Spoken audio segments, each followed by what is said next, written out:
छत्रपति साहूजी महाराज विश्वविद्यालय में योगोत्सव का आयोजन। कार्यक्रम का विषय आहार योग। मुख्य अतिथि डॉक्टर अशोक कुमार वार्ष्णेय, संयोजक डॉक्टर सोनी गुप्ता तथा बीएन आचार्य।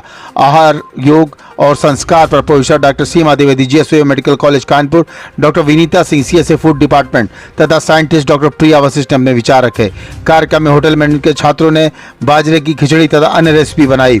रोटरी क्लब की ओर से मयंक कोहली, संदीप, रामकिशोर, शिवम आदि रहे। कानपुर से doctor Krishna Tripathi, bureau chief की रिपोर्ट। मुख्य वक्ता आज इस कार्यक्रम के थे डॉक्टर अशोक कुमार वार्ष्णेय जी, जो हमारे आरोग्य भारती के राष्ट्रीय संगठन सचिव हैं और आयुष मंत्रालय भारत सरकार के सलाहकार समिति के सदस्य हैं।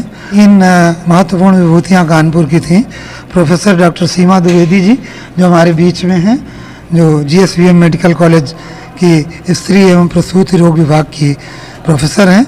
इन्होंने आहार, आचार, विचार और संस्कार इस विषय पर प्रकाश डाला इस पर चर्चा में। और हमारे बीच में डॉक्टर विनीता सिंह, चंद्रशेखर आज़ाद कृषि विश्वविद्यालय की फूड एंड न्यूट्रिशन डिपार्टमेंट से, इन्होंने आहार पर और पोषण पर चर्चा की आज इस कार्यशाला में। और हमारी तीसरी जो प्रखर वक्ता हमारे बीच में हैं डॉक्टर प्रिया वशिष्ठ, इन्होंने हमको मोटे अनाज का महत्व बताया।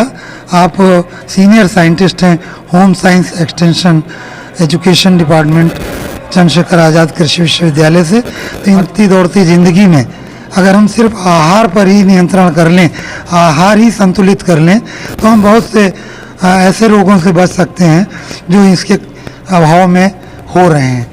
तो कि ये जो मोटे अनाज किसी समय में हमारे आहार का मुख्य हिस्सा होते थे, आज वो हाशिए पर हैं।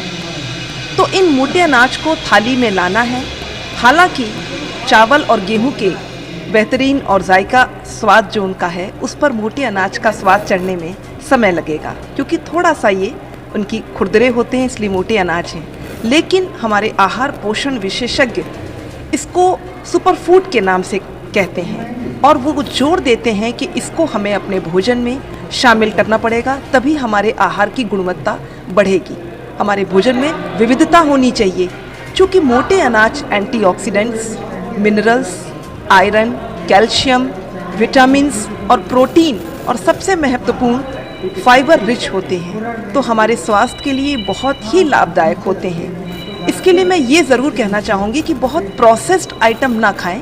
मोटे अनाज को मोटे रूप में गट्ठा है, हलवा है, दलिया है, इस तरह के आहार में बना करके उनके व्यंजनों को आप शामिल करें। और साथ ही कुछ जैसे रोग हैं, थायराइड, उन पेशेंट्स को ये मोटे अनाज कम लेने चाहिए या अपने डॉक्टर से कंसर्न करके लेने चाहिए।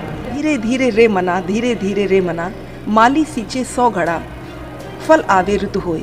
तो धीरे धीरे ही सब चीज़ें होती हैं और इसको हमें धीरे धीरे आहार में शामिल करना है। मैं doctor Soni Gupta, in charge school of advanced agriculture sciences and technology, Chhatrapati Sahuji Maharaj university Kanpur, कि योग और आहार हमारे जीवन में क्या महत्व रखते हैं। जो सुपर फूड्स जो आज के इस वर्ष का बर्निंग टॉपिक है, श्री अन्न हमारे जीवन में वापस आ गया है। हम पहले ज़माने में इसका बहुत उपयोग करते थे, बट वो रिप्लेस हुआ है व्हीट और राइस से, बट हम उसको आज सुपर फूड्स की तरह इस्तेमाल कर रहे हैं। और सारे विशेषज्ञ और रिसर्च ने भी ये बोला है कि 30% अगर हम अपने आहार में श्री अन्न को लाते हैं तो हम ज़्यादा स्वस्थ जीवन जी सकते हैं।